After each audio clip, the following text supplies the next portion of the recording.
Brett McMillan. Hey, welcome to the show. Glad to have Jeff and Toby here. Man, we got a lot to unpack for this week. Let's start off with Atlanta.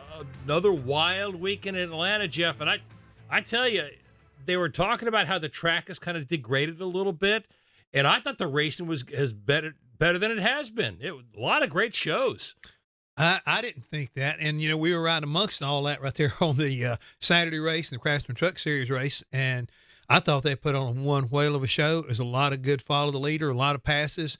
And, you know, I really enjoyed right there at the end to see Kyle Busch, you know, take a lot of those kids to school and show them this is how you do it. And this is how you do it to be able to finish the race and not wreck a bunch of people for no reason. Yeah, and of course, Kyle Busch wins it. Austin Hill took everybody to school again. It completely dominates it, Toby. And he didn't completely dominate it.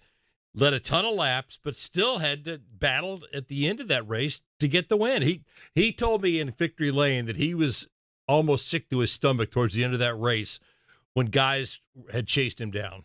Yeah, he almost got a taste of what his teammate Jesse Love had the year before, where he led all those laps and ran out of fuel towards the end. So almost got a taste of what that was like, but ultimately was able to pull it off. But, man, Eric Almirola gave him one heck of a scare there in the closing laps. And then you got the Cup race on Sunday, and the racing, I thought, especially in the third stage, was second to none, Jeff. No, it was very intense. And I think, you know, everybody complains about Atlanta, but right now it's put, you know, the last few years, they've been incredible finishes, good racing. People are starting, I think, figure it out that, look, you can race 2x2 all day long. And when you start stuffing 3 in there, then everybody's got to pucker up a little bit, but they're doing a better job at it. And yet I think, you know, we still got a lot of people who want to criticize it. But to me, when I couldn't get up and go get me something to drink in the kitchen, that told me it had my attention. That's the thing. It becomes edge of your seat action, Toby, watching that. And like I said, even though the track has degraded a little bit, and some people are going, well, is it still a super speedway, or are we working back towards more like an intermediate package?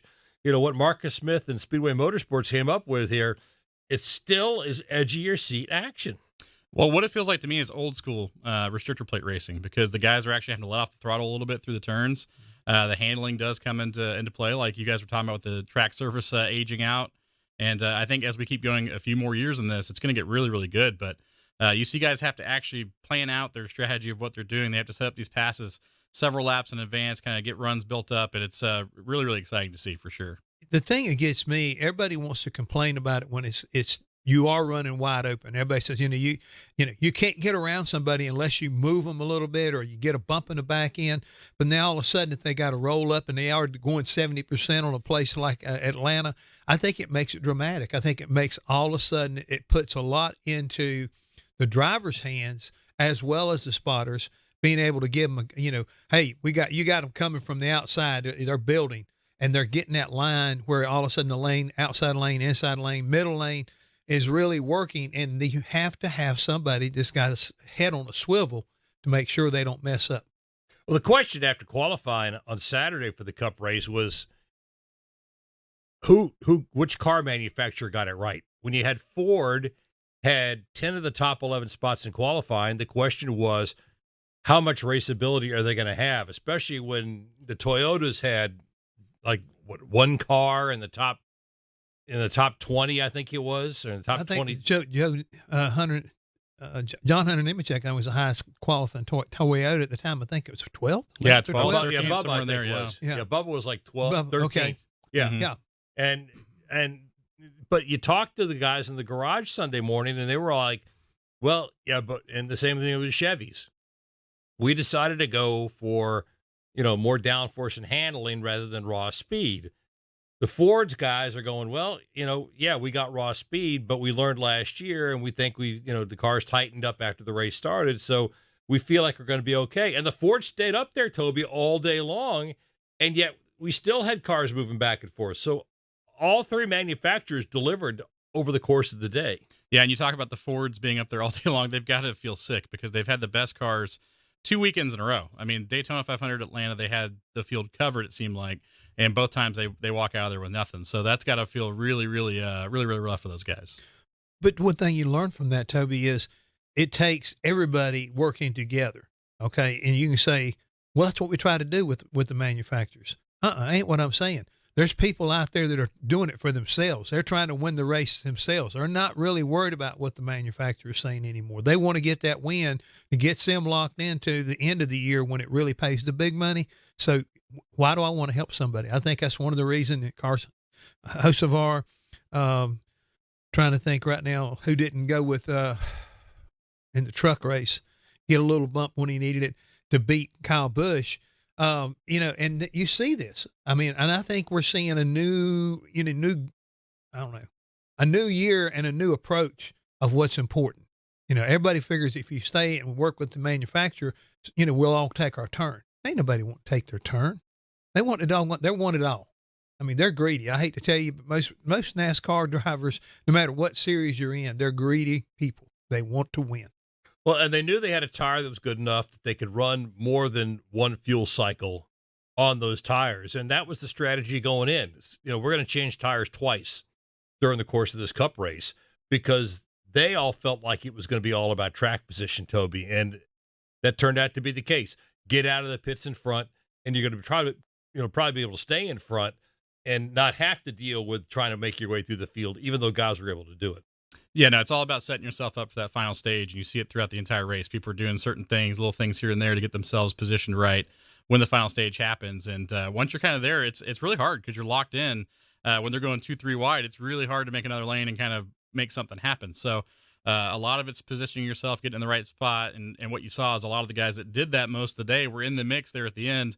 Ultimately, some of them didn't make it there with the last lap crash, but there were a lot of them that were there because of what they did all day long to put themselves in that position. And Christopher Bell's one of those guys who was able to make his way through the field, got a little more aggressive, and that was, talking to the folks from Joe Gibbs Racing, aggressive, talked about Carson Hocevar. People were critical, and we'll talk more about him later on. People were critical of how aggressive he was towards the end. Well, Christopher Bell was a little more aggressive, got himself to the front, and was in the right position when he needed to be at the end, and we were setting ourselves up for another 3-wide finish. You're right, and yet at the same time, it's people that you didn't expect to be there. If you had seen, the regular William Byrons and people like that, I mean, let's face it, one of the best races I've ever seen, Josh Berry run in the 21 car. It really made me excited for him and the Wood brothers and what's in front of them because we got a lot of racetracks where he's going to shine this year. And unfortunately, he got caught up in somebody else's mess. But this the idea. We've got drivers right now that got some of the stuff figured out, and you're not used to them. And all of a sudden, everybody's fussing about them because they didn't do what they thought needed to be done. And maybe that's the case. But I begin to believe, still again, that they're greedy. These kids right here, they don't know better. I'm not just going to pull over because I only been running this series. This is my second year. I'm not giving up an opportunity to win. Yeah, what was it Hocevar said afterwards? I'm not here to form a boy band. I'm here to win races. Yeah. No, he was pretty defiant on it too. When people were kind of questioning him and pressing him on it. I mean, and to his right, that's what you're there for, right? I mean, you can say everything else you want, but how are you going to fault the guy for trying to go for a win? So I think ultimately, in the long run, that will play better for his team, that he was trying to win a race, and I think it'll play better for his sponsors, that he was trying to win a race. Some of the competitors might be a little upset, but at the end of the day, he did what he needed to do. And when you look at things that have happened at super speedways, he might have moved a couple guys out of the way or put him in a bad spot for a minute, but nobody really crashed hard as a result of something Carson Hocevar did. And I think ultimately that'll be the thing at the end of the day when people take time to think about what really happened on Sunday. They'll be like, you know what? We didn't crash out because of him, so why are we that mad? But we'll see how it all goes. Well, and Jeff, we're seeing, once again, Christopher Bell prove himself as being one of the elite drivers in this sport. He is winning at every type of track. No, he is. And I think that, some of what we're seeing now out of him, I firmly believe this, that it has to do with the sprint car.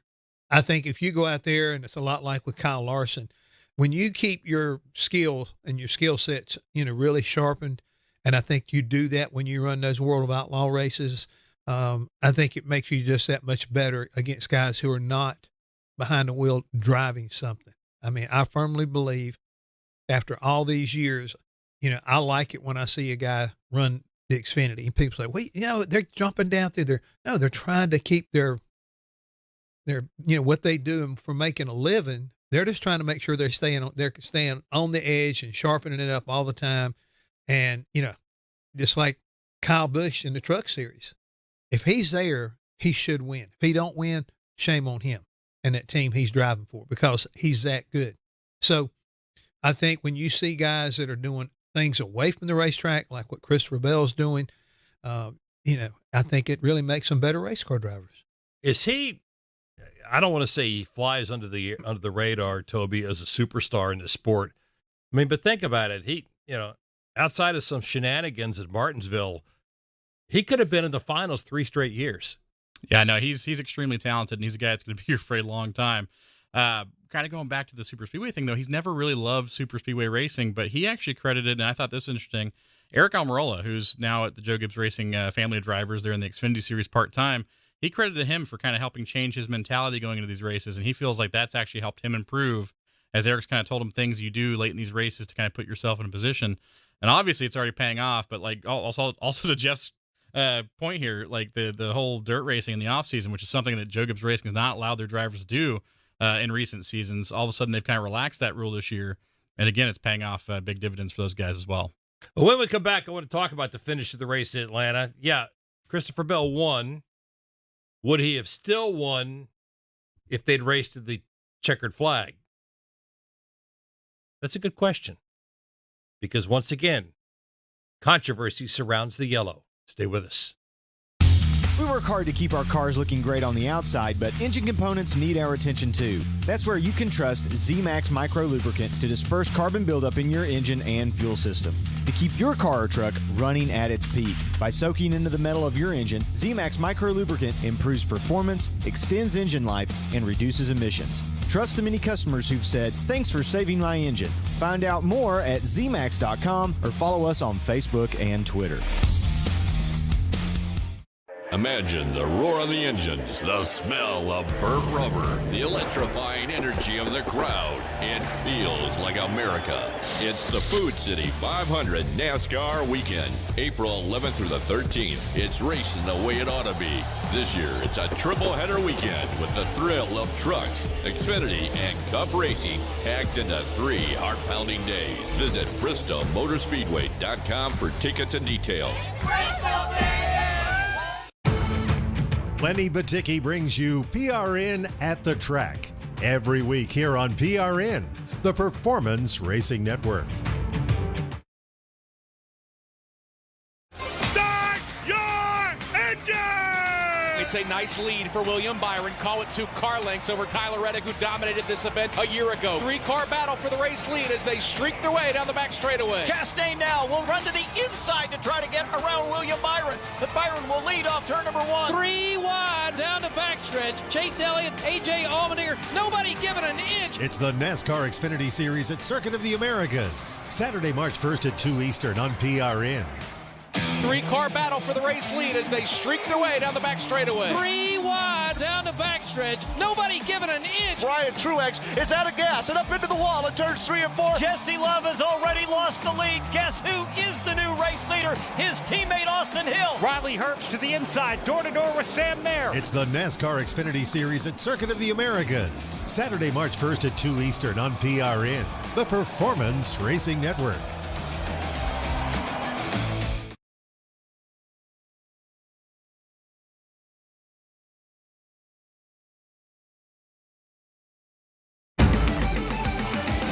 We're back with more of the Pit Reporters on the Performance Racing Network. Hey, welcome back along with Toby Christie from TobyChristie.com. That's an original name, by the way. Hey, I worked really hard on creating it. It's tough. And Jeff Hammond from SiriusXM NASCAR Radio and also PRN. I'm Brett McMillan. Glad to have you with us. All right, once again, for the second straight week, controversy around yellow flags. On Saturday, NASCAR let the Xfinity Series race to the checkered flag with a wreck going on. Sunday, NASCAR threw the yellow flag as quickly as they could, denying us a possible 3-wide finish for the second straight year. What are we going to do about it, Toby? Whatever we do about it, I just hope it's the same thing every time, because it gets tiring trying to dissect things and explain to the fans, because they come asking us every time, right? They ask you, they ask me. I'm sure they ask Jeff too. Like, what happened? What's different? So if we can just come up with a consistent thing, that's fine. But we've been bouncing around so much. It started with the duels at Daytona on Thursday. They called things one way, said, "Oh, we screwed up." They came back this week and they completely changed things the way they did it, and now we flopped back. So it's really hard to keep up with the moving target, which is how we're calling these ends of these races. But at the end of the day, it just has to be consistent, and as long as it's consistent, we're all going to be fine with it. We can handle it. But the way it has transpired the last 2 weeks has not been very consistent at all. Jeff, you've been around the sport a little bit longer than I have, which is a long time. you and I are the same age pretty much, and you're a little bit ahead of me getting involved in the sport. But I mean, what's your point, Brett? Move on to the point. Come on now. We've seen a lot of different scenarios over the years, and that's NASCAR's point. Continues to be every situation is different, but it's hard for the fans to understand that every situation is different when you see. At Daytona, the truck race at Daytona, there was a wreck on the backstretch, and they threw the yellow flag, denying, ending the race before you get to the checkered flag. Yeah. Then on Sunday for the Daytona 500, you let them finish on the green. Then, at Atlanta, you throw, you let them race to the checkered flag with a wreck going on in the Xfinity race, come back a day later and throw the caution with them wrecking behind the leaders, denying a possible 3-wide finish. And Elton Sawyer did address this in the drivers' meeting Sunday morning, telling the drivers that we should have thrown the caution flag on Saturday. That was our mistake. But they also had come back and said after the duels, we should not have thrown the caution as quickly as we did in the duel that Eric Jones thought he'd won, but did not because the caution had been thrown. Well, we keep using the same word, consistency. And the problem is between all three of us, and really if we throw NASCAR and even the competitors into this, what is consistency? I mean, how are you going to sit here and make sure that this does not happen? I mean, it's easier said than done. I think that, this is one of those type of scenarios. Somebody probably needs to get some competitors as well as other, not just NASCAR officials, but maybe from other associations. Let's sit in here and look at what we're doing and what we're saying we're concerned about and see if we can find that level of consistency that we can feel strong enough to not just use it as a redundant word, but yet come up with a solution that people can say, now that I can get excited about, because that way, if it happens, we will get the result which most fans want, and that is an exciting finish. There is that fine line, as always, between, finishing a race and finishing a race safely. So, and that's where the rub comes, what they're trying to do. And I don't know if it's from their vantage point. I don't know who is really calling the shots up there. Excuse me. So I think we're going to have to identify, as I say, if we're going to have this much, and we're only in the second race of the season. Okay. And we had multiple races. So we've run 8, 9 races since, we went to Daytona. But because of that, we have, I think, enough evidence to review this year without having to go back to last year. Let's look at what we've done so far this year. What did we change that made us look like we don't know what we're doing? And I think that's really what it boils down to. They need to make a conscious decision of how they're going to review it, how we're going to affect this thing. And if we're not in a position to do that, then we need to make a change. NASCAR always says, and I don't think any of us would disagree with this, we default on the side of safety. That becomes priority one, is we want to make sure that we could get vehicles to the drivers who are involved in the wrecks as quickly as possible in the name of safety, and slow the cars down that are coming up on the wreck in the name of safety as quickly as possible. And I don't think any of us would dispute that. Yet, and I understand this, the challenge is it's not like football where everybody's on the same size playing field. Every playing field that they participate on is of a different size. So, my thought at a Daytona, for instance, is if there's a wreck in turn 3 behind the leaders, you got plenty of time once they take the checkered flag, Toby, plenty of time for these guys to slow down before they get around to where the wreck is. Same thing in Atlanta. Wreck in turn 3, plenty of time to get the leaders slowed down. But then the issue becomes, and this is what NASCAR will say, is, well, you got people coming from the back of the pack who are going to come up through the wreck. So how do you deal with that? And obviously, if there's a wreck at Bristol in turn 3, you got to throw it right away because those guys are going to be back in turn 3 pretty fast. Yeah, absolutely. So it's a multifaceted situation. I don't envy the people in the tower, by the way, by any means. So I wouldn't want that position, but I also haven't signed up for that position for that reason, because I don't think I'd be very good at it. But yeah, I'm with you. There needs to be something consistent. And the biggest problem I have with it is we talked about last Thursday and how they said, that was the wrong call. They went and reversed it, let them race back to the line in the Daytona 500. And they said that was the right call. They specifically said that on the Holler Talk podcast from NASCAR. That was the right call. And that's how we're going to do it more times than not going forward. And you come to this week, and now Elton Sawyer's saying we're going to do it more times than not the way we did it on Sunday in the Atlanta race. So which one is it? Are we throwing it more as racing it back to the line, or are we going to throw the caution? So, and it's one of those things where the fans need to know, the drivers need to know too, because they're the ones out there trying to win the race. And the teams need to know too. And it needs to be a thing where at the end of the day, people aren't getting bent out of shape or feeling like they've been done wrong by a sanctioning body, or feel like the rules are being enforced differently for different people. And then you have the situation where if it's a big name driver out front, it goes one way. It's a small name driver out front another time, and it goes in a different way. Now, was it favoritism? So there's a whole lot of really bad cans of worms we're opening here if we don't reel this in and clearly define this is how we're going to call it. Jeff, you put your promoter hat on, and if you're running Atlanta Motor Speedway trying to sell tickets for June or next year, you're looking at this going, oh, we almost had another 3 wide finish that I can sell for next year, or for June to sell tickets for.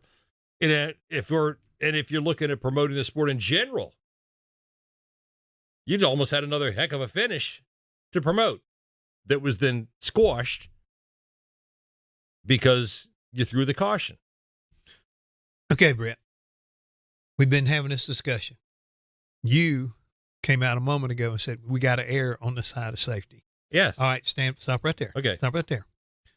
If we do that, that becomes part of your consistency. All right. Determine, and you gave a lot of scenarios where you could get by with this at Daytona and Talladega because there's enough room that we can pull it off. And that's where I'm going from. What works at Daytona should still work, figuratively at Atlanta. Yeah, it doesn't work as good at Bristol. So you have to have a different mindset. And that's what I'm talking about. If you can get to where you could walk into that driver's meeting and say, guys, remember, when the leader crosses the start-finish line and takes the white flag, if something happens, we going yellow, you get out of, because your field is frozen. Boom, automatically. And remember, we're going to go back, not forward. So you think you got to nose out in front of somebody to get to this next, line. We're pulling it back. So you're not going to get what you want. So just don't be running over people. There is a way to set a precedent because there's too much information out there not to have it. And all of it should be going first and foremost, safety.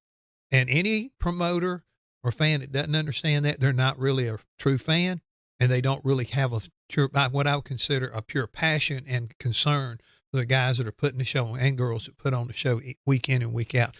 That's where I'm like, Toby, I want to get back to consistency. That means some consistency, not excuses. And, you don't need to predict it. We go and set a strategy up for a race. If something happens on this lap, we do this. If something happens on that lap, we do that. There's some things that we may vary off of, but you've got predictability and consistency on what you're ready to do. If you're in the game, that's the way it should work. And I feel the same way with these finishes. We've gotten so many of them, now we're getting greedy again. There's nothing wrong with one guy winning a race and not having competition if he's that good.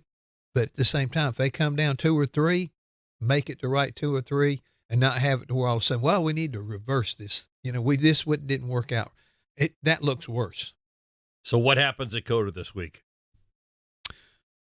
It's a good question because I guarantee you that they're working overtime tonight to come up with something and have that consistency that we can sit here and tell our fans, tell our competitors, if the caution comes out at this point of the course, or if a wreck happens, because it's happens, when the caution comes out, it's the question on the last lap. Right. If it comes out on the last lap, and we deem that you don't have to come back through it as the leader to get to this, get where the crash is at, excuse me, then we're going to do this.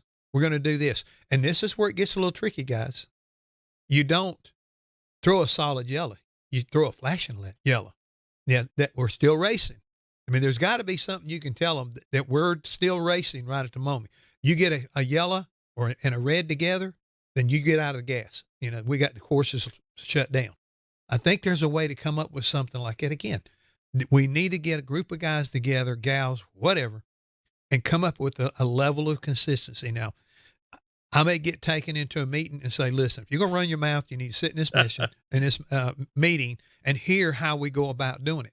That's what I'm advocating. I'm advocating because I want NASCAR not to be walking around with two black eyes after 3 races, wherever we are, because they didn't get it right in one. They didn't get it right in the other one. They only got it right. Well, guess what? You didn't get a bloody nose. But if you get it all wrong, you get 2 black eyes and a bloody nose. That's not what you're looking for. When we come back, we started the year with a couple of super speedway races. Now a road course. Is this really a good idea? Stay with us. Learn how thousands of smart homeowners are investing about $1 to avoid expensive home repair bills. John, a former non-customer, said, "My air conditioner broke and I had to spend $1,900 to fix it." Jeff, a customer, wrote, "My air conditioner broke and I got a new one at no out-of-pocket cost." Mary, a former non-customer, wrote, "My heating system stopped running. I had to spend $3,000 to get a new one." Lisa, a customer, wrote, "My heater stopped working. I got it fixed at no out-of-pocket cost." For about $1 a day, you can have all the major appliances and systems in your home guaranteed fixed or replaced. Call now. If the lines are busy, please call back. Call the Home Warranty Hotline now at 800-610-2650. 800-610-2650. 800-610-2650. That's 800-610-2650. Doug Rice is your host for Fast Talk every week on PRN, the Performance Racing Network.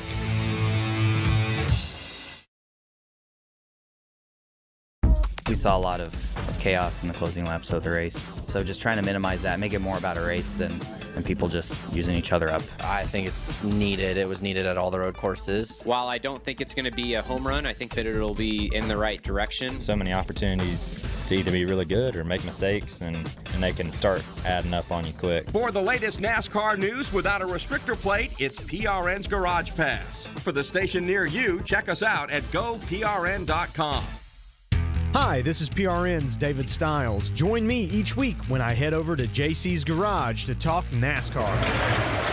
As of right now, if I were to name my top 5, I could tell you Chase Elliott wouldn't be in that top 5 with this next-gen car. He has a lot to prove on the road courses with this next-gen car, but I still don't think there's a real out-front leader. I think Tyler Reddick has been outstanding. That's JC's Garage, wherever you find your favorite podcasts.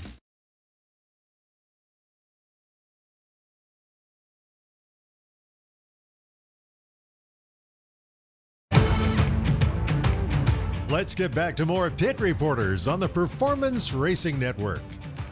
Welcome back, along with Jeff Hammond from SiriusXM NASCAR Radio, PRN, and Toby Christie from TobyChristie.com. Brett McMillan, glad to have you with us. It is an unusual schedule this year, Jeff, that we're starting the season with 2 super speedway races. We did that last year. But then to go to a road course. So, you know, and we're going to talk about this later. There's some digging some guys are going to have to do to get out of a hole, especially if they're not particularly good on super speedway races or have gotten caught up in a mess, and then they're not particularly good on road courses. This is a rough way to start the year. It is, but let me tell you something real quick. You see that the movie that Billy Crystal and Jack Palance did when they did the City Slickers? City Slickers? Yeah. You remember what he kept doing? 1. Remember that? 1. Yeah. It don't take but 1. 1 short track win, 1 run road course win, 1 super speedway win.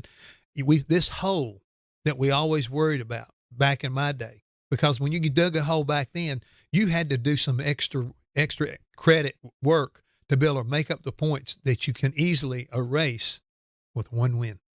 I mean, that's the thing that's, to me, we don't need to lose sight of.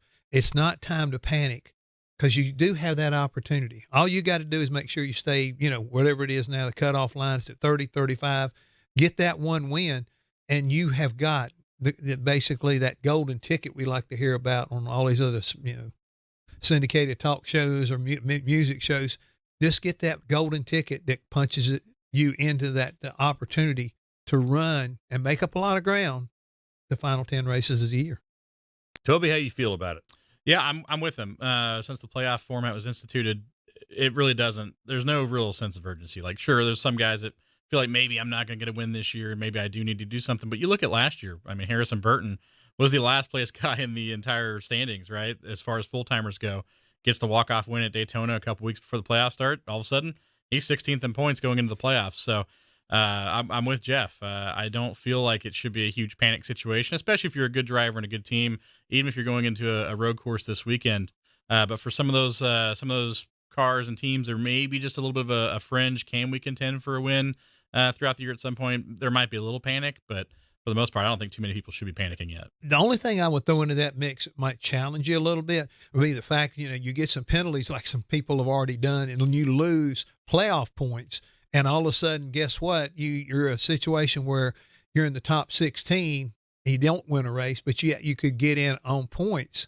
That could get a little bit edgy there. So that's the one thing you might need to keep a mind on, because you can't beat yourself. And normally when you get beat because they took points away from your team and your organization, it's because you did something wrong, something you shouldn't do. And if you can't put together enough consistency to make that difference up, and you run into a scenario where all of a sudden you can't get the win, but you got a lot of guys that can do that. That's number 16th position becomes awful valuable. I would imagine, Toby, if these aren't your strengths, you just take the attitude that, well, we were going to have to run them anyway, so it doesn't really matter if they're the first three or if they're 3 of the first 9.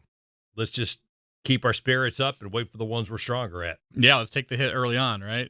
It feels weird, though, because for so many years it was, Daytona's, Daytona, but it's not the real start of the season. That's next week. And then it was, okay, well, Daytona and Atlanta, but the real season starts the next week after that. Now it's, okay, Daytona, Atlanta, COTA, and the real season starts after that. So it's really interesting that we keep pushing the real start of the season further and further back each year. But with COTA, I mean, we've gotten more road course races over the last few years. So really, it's honestly becoming more and more of like the real actual schedule. The more things are going that way in the scheduling of these series every year. But yeah, it is weird to kind of feel like, okay, we're going to go to race 4, and we still don't really have a good gauge of who's going to be the best on these kind of bread and butter tracks we're going to be seeing throughout the entire season.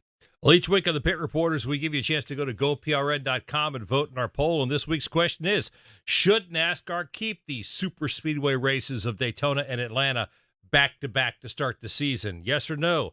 Last week we asked you, what are your thoughts on the cautions at Daytona? And 42% said, I liked the green flag finish. 32% said, I understand that each situation is different. And then 27% said some consistency would be nice. Pretty good balance on the poll there. But yeah, that's folks actually like pretty the even. green flag finish. All right. When we come back, is Carson Hocevar really that aggressive, or is he getting the youngster treatment? Stay with us. Did you know that Echo Park Automotive has over 95,000 five-star reviews? 95,000? That's no joke. Yeah, and every car they sell goes through a 190-point inspection to make sure it looks and drives just like new. Wow, that's pretty impressive. And to top it all off, Echo Park doesn't have salespeople. They have experience guides at their experience centers. Well, really sounds like a different way to buy a car. It is, even in their name. Every car, happy owner, Echo Park Automotive, the official used car dealer of Speedway Motorsports.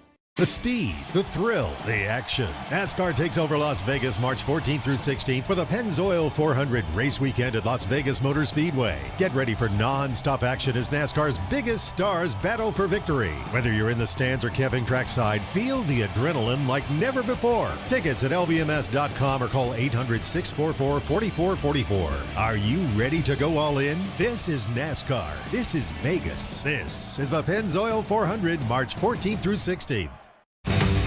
Catch Kyle Petty's Back Then Again Country Countdown with Charlie and Debbie here on PRN, the Performance Racing Network.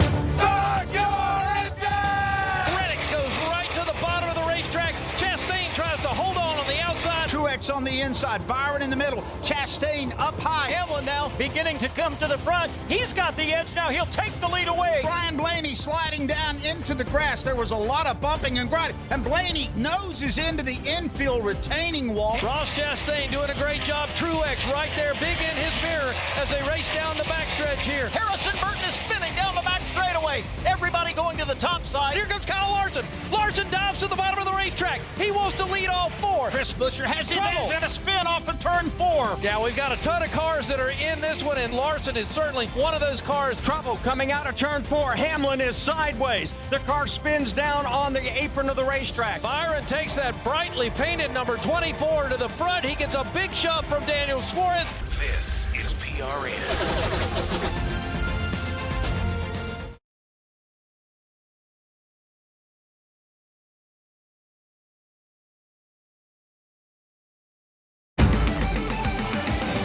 Brett McMillan returns with more of the Pit Reporters here on the Performance Racing Network. Hey, welcome back. Along Toby Christie from TobyChristie.com. Jeff Hammond from SiriusXM NASCAR Radio. Brett McMillan, glad to have you with us. All right, Carson Hocevar had a long conversation with Ross Chastain after the race on Sunday, had a conversation with Ryan Blaney after the race on Sunday.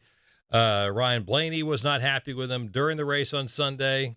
I won't say what name he called him. But, yeah, they were not happy. And I don't know if Hocevar was overly aggressive, Toby, or if it's the time-honored tradition of veteran drivers trying to beat down the young, talented, aggressive guys. Because if they can get them to back up, the veterans can get these youngsters to back down, to back off, to not be as aggressive, then the veterans win. They've lost. They've beat some they've moved some competition out of the way. Yeah, and to Jeff's point earlier, I mean, race car drivers are selfish, right? So they see this young guy coming up. He's aggressive. He's fast. He's doing things that maybe they wouldn't do, but he's making it work. And now he's all of a sudden taking some of their food off their table. So a lot of times they don't like that. So that could be part of it. Some of it's jealousy. But at the end of the day, I go back to what I said earlier. He didn't catastrophically end somebody's day with something he did. So from that aspect, I think we're maybe overblowing it a little bit. Now, that could come back to bite me in a few races if he's doing the same stuff and it does catastrophically impact somebody's day. But even Blaney, that got spun out by him, ended up finishing fourth. So everybody that had an issue with Chastain throughout the day, or not Chastain, but Hocevar throughout the day, ended up with a decent finish. I think they all finished top 10, Kyle Busch included, who was pretty frustrated with him at one point. So it wasn't like he did something to end anybody's day. Well, Jeff, you worked a long time with a guy who got the same treatment from Richard Petty and David Pearson named Darrell Waltrip. Mm-hmm. He got it. You brought up during the break, we were talking Ernie Irvan got it. Joey Logano got it. Like I said, it's a time-honored tradition. Well, everybody goes through it because sooner or later you're going to run into somebody that's got more experience than you do, and everybody's going to be mad because you're too wild, you're out of control, you ain't thinking, you're an idiot. It's just part of it. I mean, Darrell Waltrip had, I think, an ultimate compliment it bestowed on him by Cale Yarborough. Jaws. It's like, That's right. He had the gift of gab. So anytime anything come out, Darrell would twist it and turn it however he needed to make himself look better. And, in the long run, they both respected each other, but you got to sometimes dig your heels in and make sure that everybody needs to respect you. And I think that, Carson is going through that, how would you call it? Orientation, whatever, you got to go through to become one of the guys. I mean, nobody wants to believe that you're that good and you're doing that good, and they want to make sure you understand you didn't respect me. You ran all over me. You should have gone with me, or you should have went and gotten somebody else. Stay off of me next time. It just depends, folks. I mean, it's part of it. You've got to go through that type of, making everybody mad because, they all of a sudden getting where they're having to race you on a regular basis, and it frustrates them. Well, you've seen guys that have been treated that way and have backed down. And they don't turn into champions and they don't turn into great drivers because they back down. And in that case, like I said before, the drivers win. Yeah, I mean, if you're going to win anything in the sport, you do have to be aggressive at times, at least at times. Some guys are aggressive almost every time, and it pays off pretty well. Joey Logano was a fine example. We talked about that in the break. And I wonder how much of this is Hocevar's personality from the Truck Series is maybe carrying over here, where people feel like, oh, well, he roughed people up in the Truck Series. Now he's doing it here, even though it's not quite as over the line as what we saw in the Truck Series, and maybe people just already have this preconceived thought about him. But again, it's one of those things we'll see. But I feel like he did really good during his rookie season as far as not ruffling too many feathers last year. He did have the incident with Harrison Burton under caution where he ended up getting a penalty for that. But other than that, it was a pretty clean rookie season for Carson Hocevar, where a lot of people were raising a lot of concern going into it based on how he raced in the Truck Series. So I still feel like we're overblowing it just a little bit. Jeff? Well, I made a comment when we were going to break to Toby about, the problem you run into when you live in a glass house. You shouldn't be throwing rocks, but there's a lot of drivers that live in glass houses. But unfortunately, those, like Joey Logano, their houses are bulletproof, the glass doesn't break, but they're, this is a dog eat dog business. I hate to say that. And sometimes, you get a little bit rough, and sometimes you get a little bit out of in the wrong place at the wrong time. We all understand some of it, and some of it we never will understand. So that's just part of being a racer. Well, and, didn't Joey Logano used to say, I'm not paid to make friends, I'm paid to win races? That's Absolutely. What Roger Penske pays me for. And Hocevar basically made a same type comment Sunday where he said, we're not here to make a boy band. Well, imagine going back to somebody in 2005 and telling that Kyle Busch would be upset about somebody being too aggressive to him on the track, or telling somebody that Ross Chastain a few years ago would, a few years later, be upset with somebody being too aggressive with them on the track. So it's kind of funny that the guys that are complaining, some of them have been more aggressive in the past as well on the track. So it's kind of interesting. Like I said, go back and review the tape, look at the people we're talking about. I don't care who you are, whether you're, Kevin Harvick, whether you're Dale Jr., whether you're Dale Earnhardt. These guys, they race for keeps, and that's what you get into. Some of them even get out and, show their butts. But this is what we do, and this is what this sport is all about. You race hard, you try to race as fair as you can, but the emphasis is on the hard. This week, we return to COTA, the Circuit of the Americas, and it's going to be a little bit different look than it has in the past. A shorter course, which means more laps. Will this be good? Stay with us. If you turned 65 recently like me, it's important you find a Medicare Advantage plan that gives you the coverage you're looking for. But finding one can be difficult. The best thing I did, and I suggest you do the same, is call a licensed insurance agent and let them walk you through your Medicare Advantage plan options. There are so many benefits you have access to, so make the call now and let the representatives explain everything to you. Our licensed insurance agents can offer you a variety of Medicare Advantage plans. Plus, the call is free, the information is free, and there's no obligation to enroll. We're here to make it easy for you to select a Medicare Advantage plan that may work for your needs.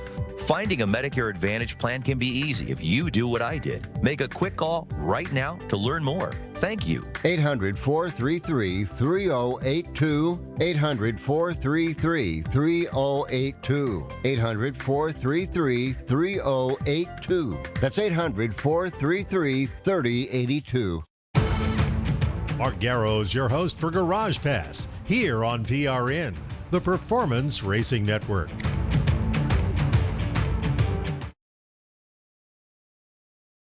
Jimmy Johnson. Yeah. Where's his place in all of this? So I look at Jimmy Johnson, and maybe I have a little bit different perspective because I grew up with Richard Petty while he was winning all of his championships and stuff. And it was tough. It's tough to win championships. I mean, so many great drivers, as we go back in time, won lots of races and never won championships. So many great drivers won lots of races, never won Daytona. Those big moments, they just couldn't get over that hump. So to win 7, no matter how you win 7, is amazing. I believe, and I have said this a million times on a million different occasions, Jimmy Johnson's 5 in a row is the most underrated record in all of sports. It gets very little attention. Very little attention. We talk about Tiger Woods winning all these majors. We talk about Michael Jordan and LeBron James. You talk about everything that Richard Petty has done, everything Dale Earnhardt Sr.'s done. 5 in a row. Nobody's done 5 in a row.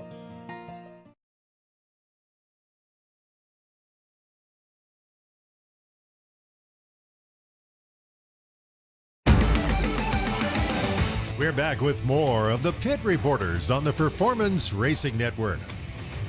Hey, welcome back along with Jeff Hammond from SiriusXM NASCAR Radio, Toby Christie from TobyChristie.com. Brett McMillan, glad to have you with us. First road course race of the year this week from the Circuit of the Americas. And we're going to see a little different course than we've seen the first 4 years we've been there, Jeff. They're eliminating that long run down to about a 150-degree turn that then comes back and had about a 1 mile long straightaway, high-speed straightaway. That's now eliminated. So basically, I think they're going to come out of the S's and then take a left kind of through the infield and then another left after that. They're selling it as more laps for the fans to see because the length of the race will remain the same. More laps for the fans to see, shorter caution laps because that had been a big complaint in the past is because the caution laps were really long. So this will be an improvement from that standpoint. I'm going to miss that high-speed section coming back. I think you're losing a passing zone and that big turn down at the far end, but I think you condense the fans into a smaller area. So I'm curious to see how it plays out. Do you think maybe they just did it to maybe try to slow down Shane Van Gisbergen? Because, I mean, when it comes to road course racing right now, he seems like he's the guy that you've got to be aware of no matter where, they found a way to slow him down last year when they penalized him. Well, but cut the corner somewhere. Well, but like I say, it'll take something like that. But at the same time, when you look at the course and the elevation and everything that goes into the 20-turn course that you were just talking about, 2.3 miles long. But the big thing is 133 feet of elevation change. And I think that could wind up playing right into Van Gisbergen. I think no matter where you take this guy, he is the guy you're going to have to beat right now. And I'm not saying there are not those out there who can't beat him, but it's going to be hard. Oh, yeah, for sure. I think what you've done is you've got a guy who's already really, really skilled at this kind of stuff, right? You've kind of reset the whole playing field. So now it's going to be the person who can adapt quickest to this new layout, right? And if you look at people who could probably do that, I think SVG would probably be the guy that would be able to do it pretty quickly, right? But they've also created an interesting dynamic as well because we've got Connor Zilic making his first Cup Series start, right? And now all of a sudden this is a guy who's very good at road racing as well. New layout. Maybe all of a sudden this kind of evens the playing field for him as well. We could see an 18-year-old Cup Series race winner. That would be wild. It might be wild, but as long as you have the ability to go and put SVG on a simulator, look out. I think it could be, it may be a classic battle. We haven't really seen anything probably like this since the Parnelli Jones days. You know what I'm saying? Yeah, absolutely. These guys are very, very skilled, and it's going to be interesting. I feel like you got those guys. And, of course, you've got the stable guys that are always up there in the mix in the Cup Series as well that are usually there. So it's going to be an interesting duel, I think. And, if people are counting Zilic out, I like what that kid's brought in a little bit of time he's done. Xfinity Series debut, won it last year at Watkins Glen. And I just like what we've seen from him so far. Well, and it's going to be interesting this year because, you've eliminated, remember, was it last year or 2 years ago we had the stages without the stage breaks? Was that last year? Yeah, it was either, I don't remember if it was last year or the year before, but yeah, we tried it. They all started running together. Yeah, they tried it and then they took it away. Yeah, because that's one of the great things about the Circuit of the Americas. You're talking about the huge elevation change going up into turn number one on those restarts. That's a huge action area as you go up into that turn number one, that hard left turn. That there's a lot of action up in there and could be a lot of mess. Well, I mean, yeah. But at the same time, we, as our buddy Brad Gilley likes to say, cautions breed cautions, and along with him and Larry Mack. But, will it, do that? And will it make it better because the caution laps are quicker, but we got 2.3 miles of racing surface that we got to go around before we can get back to green. I think if you're going to run into a situation and start trying to worry about, caution laps and everything, let's pull them down pit road and stop them until you get it cleaned up. Or should we just go ahead and race off of a timed event? We're going to run for, what do we think we need to run? 2 hours, 1 hour? What is going to make the fans happy? Maybe that's what we need to go to, like a lot of road races are. You run a time limit, and as the time is waning down, you either got to get after it or you got to pace yourself. One of the two. Don't ask the fans, because then you're going to get the old school fans that want to go back to the 5 hours of Rockingham. And we ain't doing that. Ain't doing that. That in Dover. They're still out there, Jeff. I know. We need to go back to 500 miles at Rockingham and 500 miles at Dover. Yeah, Dover. Ooh, that one's tough. Well, there's another one. Do not forget, that was the races at Pocono. Yep. Yeah. That was a long one also. So that's what I mean. We have the ability to think this through. I think you may be right. Make the right decision. Yeah. I mean, that's, and the thing is, you got a shorter course here. That's one of the reasons you don't run the boot at Watkins Glen, because it would make it a much longer course, Toby, and again, make longer caution laps, and you would cut down the number of laps the fans would see. Yeah, absolutely. So more laps means they come by the fans in each particular section of the track more times, which is more exciting for a fan to be able to see their driver go by more times. Unless, of course, your driver exits the race early, then you're probably going to be a little more bummed out each time the field goes by. But so I think that is a good thing. We'll see how it all plays out. Ultimately, we don't know what the race will look like. But the other thing I'm kind of wondering is about the strategy. How does that change strategy for these guys, the crew chiefs? They're trying to make the decisions on when to pit, when not to pit, how to gain the track position throughout the race. That'll be another interesting wrinkle that I don't think we've really talked too much about just yet, because we just haven't seen it play out yet. But the different track size, different race length, that will change some of that stuff as well. Well, that's the thing, and that's one of the things they thought they'd bring back when they eliminated the stage breaks, Jeff, was kind of the plan of the race in reverse, giving people the option to, to not have to play for stage breaks. And they felt like that might bring some of the action back into the road course races. But now you can make these decisions. Do I go for stage points, or do I maybe, if the option is, do I play for the win or play for the stage points? You may have to make a choice there. You going to make the choice, or is AI going to make the choice? I mean, I think a lot of this stuff, that we used to figure out kind of like on the fly, is now into the playbook, no matter where you go or who's got it. So you're either got a group of engineers doing it, or you got something in a computer, that AI, artificial intelligence, which I have none. But it's all about factoring in, what are they going to give you? But the thing is, no matter what you throw at these guys, they're going to figure it out. I'm telling you right now, they're going to come up with a battle plan that we have not come up with yet.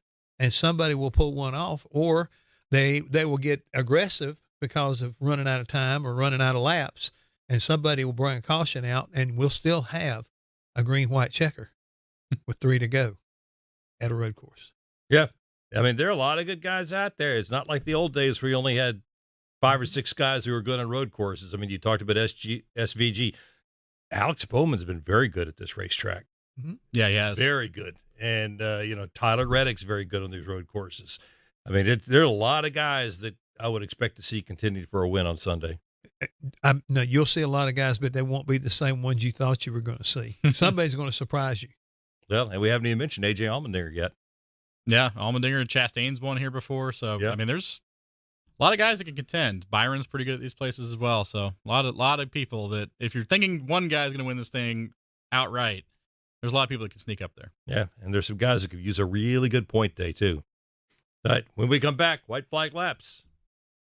Whether your engine runs daily or only when you need it, Z-Max Micro Lubricant is the force you need against carbon buildup that can damage your engine. Combustion causes carbon and other harmful deposits to build up in your engine, fuel system, and transmission. And carbon is like sandpaper rubbing against your engine's internal parts. You don't want that. You want Z-Max Micro Lubricant. It soaks into metal and keeps your vehicle running at peak performance. Find out more at zmax.com or visit us on Facebook and Twitter. Protect your engine to the max with Z-Max.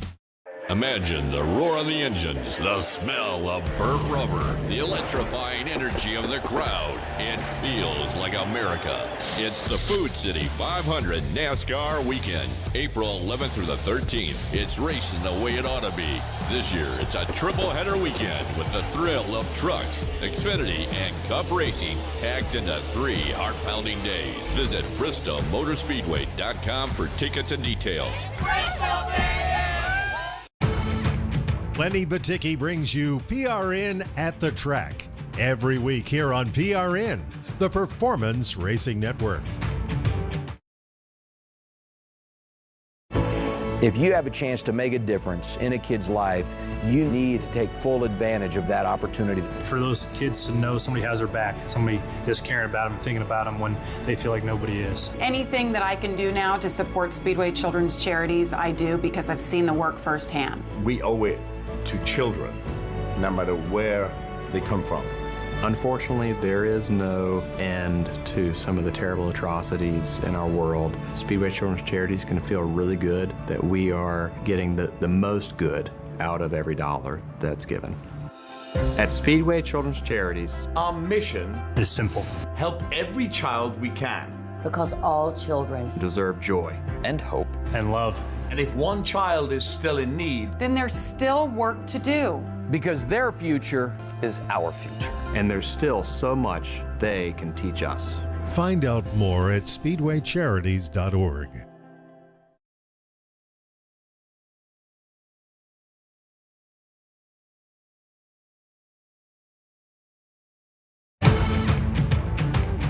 Let's get back to more Pit Reporters on the Performance Racing Network.